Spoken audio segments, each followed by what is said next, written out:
decision at the end of the year. I took some time to kind of really go through it. Took all the time I had, really. Didn't make my decision until the last day on the deadline. But it really just came down to what I wanted to do to make me the most happy this year.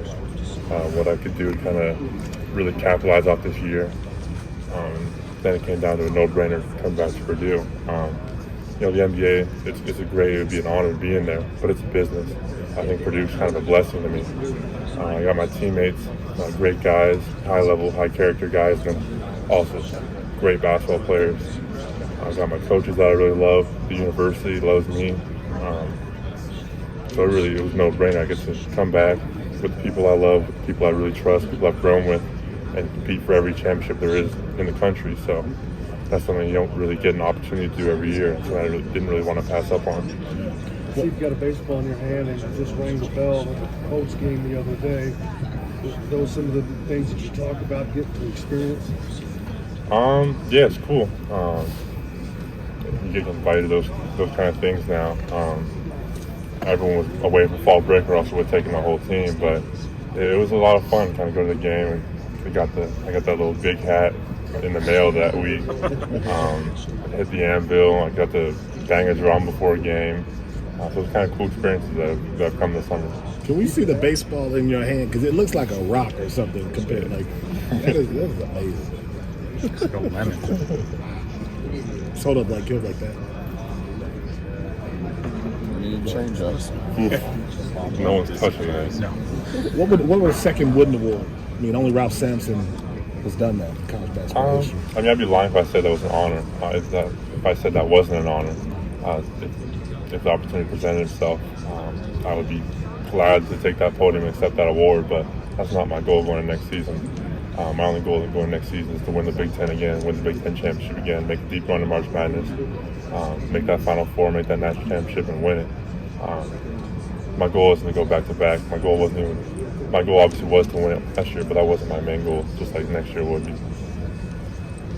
What does the experience of what happened last March do for you going into this season? Yeah, obviously a loss like that really stings as a competitor. It's going to stick with you for life. There's no getting around that.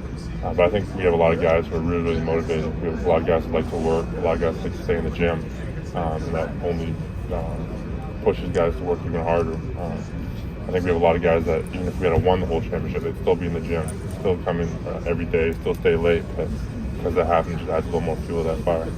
If you were able to reach all of your goals that you just described, would it still stay with you for life? Yeah, no doubt. Just as a competitor, you always think of it, but you kind of have to move past it. When you're playing games, you can't think about stuff like that. The only thing you want to think about is winning a basketball game. This is for all three of you. With everything you guys have coming back, which is probably one of the teams that has more than anybody else, how, I don't want to use the word pressure, but it has to be in the back of your mind of making that March, not winning the Big Ten, but making that March run, getting to the Final Four, which hasn't happened for Purdue for quite a while.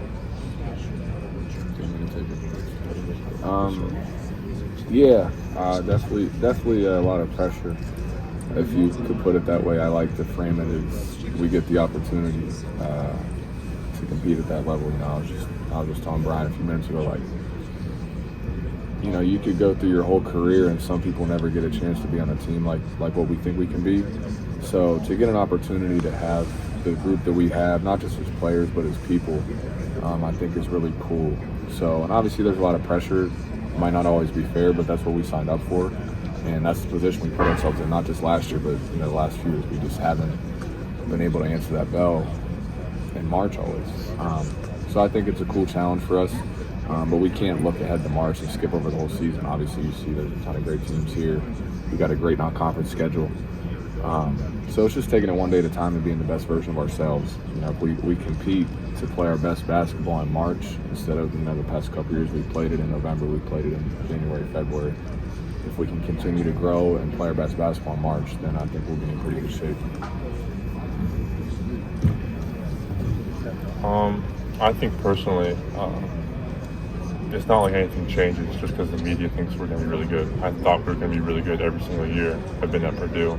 We've had team meetings every year. The goals have never changed. Every year we come into the season, we've said we want to win the Big Ten, we want to win the Big Ten tournament. We want to, we've gone down the list of everything that we want to win.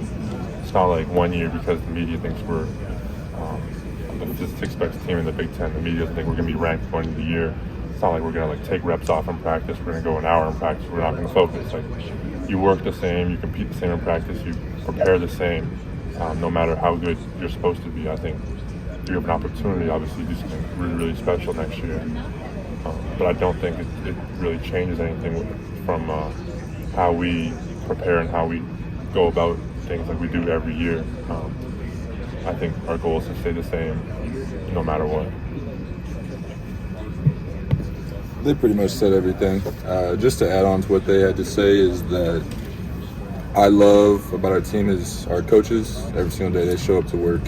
Whether or not we won the Big Ten last year or not, they're still going to show up to work. Whether we won the national championship last year or not, they're still going to show up to work. And that trickles down to all the players. 1 through 17 that we have, everybody's in the gym. Even our walk-ons, they want to get better to help us out in practice, to give us a better feel for the other team.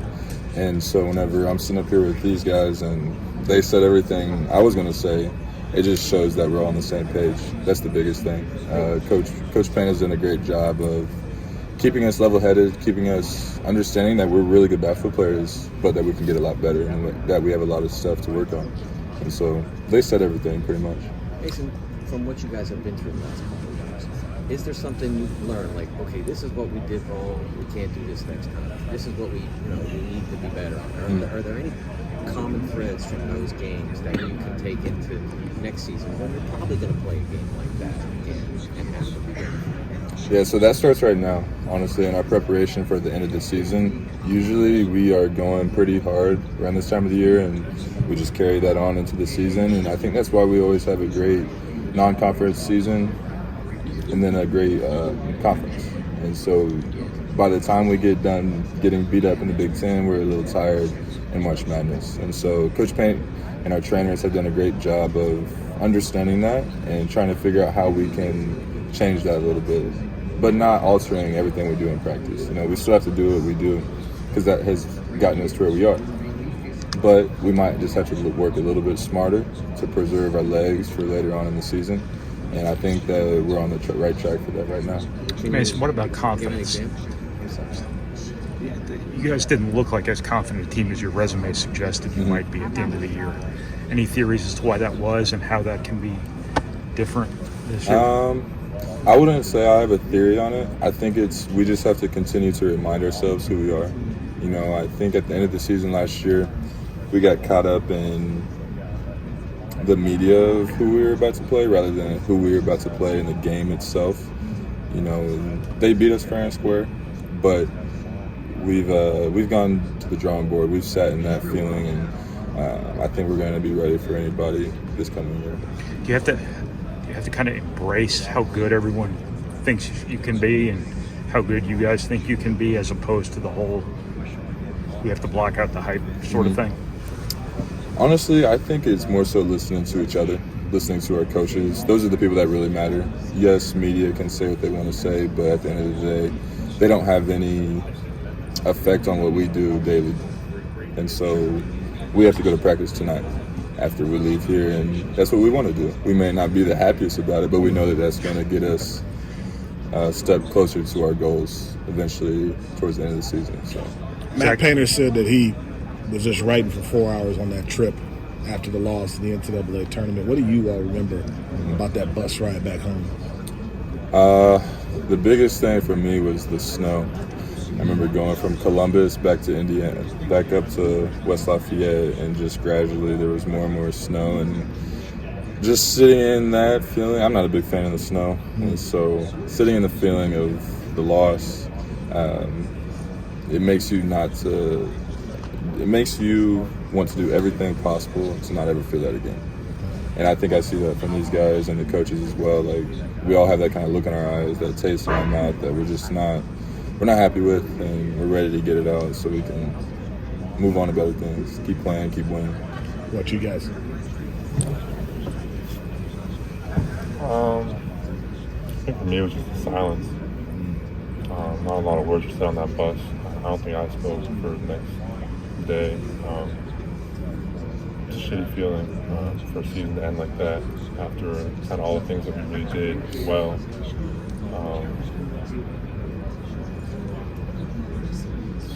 There's not a lot of words, not a lot of ways to describe it. It sucked. Yeah, I think the biggest thing I took from that day would be, as soon as we got back, we sat down and had a team meeting. And I won't go into specifics of what we talked about, but it started, instead of everybody getting away for a few weeks or a month and just sort of like getting your mind off it, like it planted that seed that day.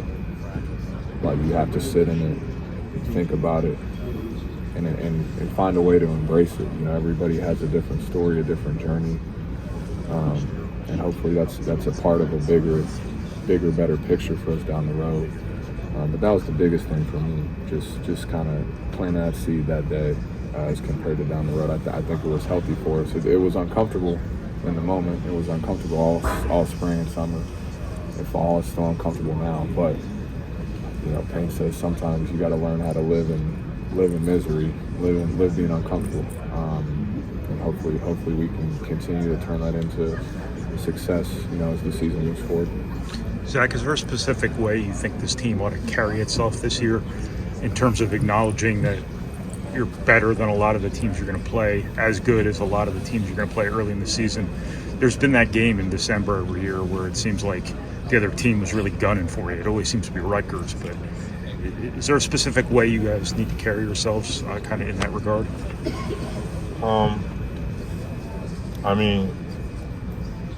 Kind of being the hunted isn't anything really new for us. We've kind of been the team that's been hunted in the Big Ten for the last 2 years. I think every road loss we've had has gotten stormed for the last 2 years straight. So it's not like kind of have a team putting a target on our back is anything really new for us.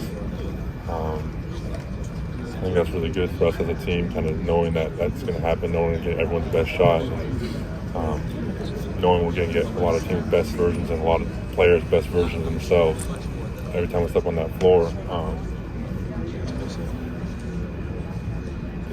It's tough. Every team's really, really good. Every team's in the Big Ten. Like every player in the Big Ten is really, really good. They're on the team for a reason. They're wearing the jersey for a reason. It's really tough to win every game. You want to win every game, obviously, as a competitor. But sometimes the team just plays out of their mind, and it happens. But you kind of have to learn to move past, and you have to learn to kind of. I think a big problem with us last year was, since we're all so competitive, one loss kind of really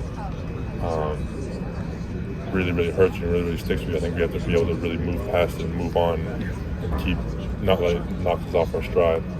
Speaking of that, I know that any regular season game does not define a season, but there are certain games that are just huge. The IU Purdue series is one of those. You guys have beaten 9 years straight. Then last year they get to sweep. What did that loss in magazine to you guys? Actually, I know you're an Indiana guy, but you guys hunted, but you would learn with that series. Pace is Indiana guy, so I'll let him speak on that. My thing is if I had to take 2 losses to Indiana to get these, I'm okay with it. Yes, it does. It is tough to take those 2 losses to Indiana because it's our rival. But at the same time, our goal wasn't to beat Indiana. Our goal is to win the Big Ten season, win the Big Ten tournament, make the Final Four, win the national championship. We got 2 out of those 4 goals. 2 losses to get those 2 goals, I'll take it. I'm okay with it. But as a competitor, I don't want to lose any game, no matter who it is, too. But we have this year. We'll play them twice again this year, and we'll see what happens. What have you guys seen from Miles Colvin, the freshman, like ways he can contribute this season? I think he's going to be a good spark for us, really. He has a great shooting touch, obvious athleticism, and I'm excited to see what he does. He's played pretty well in practice. He's a freshman, so he still has things to learn. But I see him paying attention and listening to people, and so the sky's the limit, really, for him. It's up to him on how good he wants to be.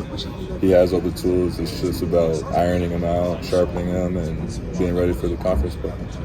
Hey, Zach, did you learn anything about being a great player from Team Canada, being around Shea and those guys?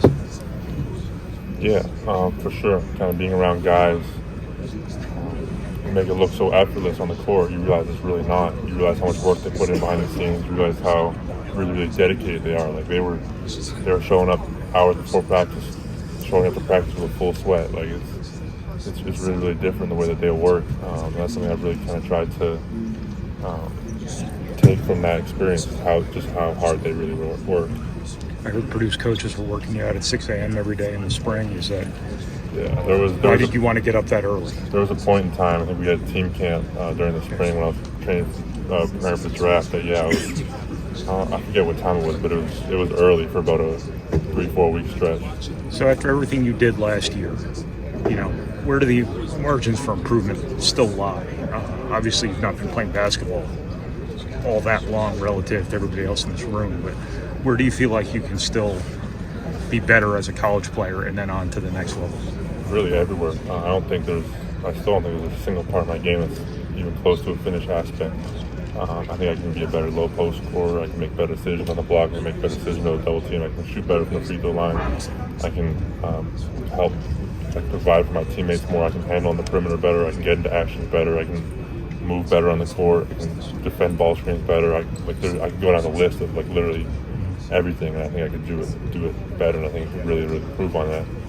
PJ was saying that you were most efficient last year in pick and roll, and they'd like to use you maybe a little bit more, slip in some of those handoffs and some pick and roll stuff. Are you pretty comfortable now with where you are in that now, with your chemistry with Braden and whoever else it might be?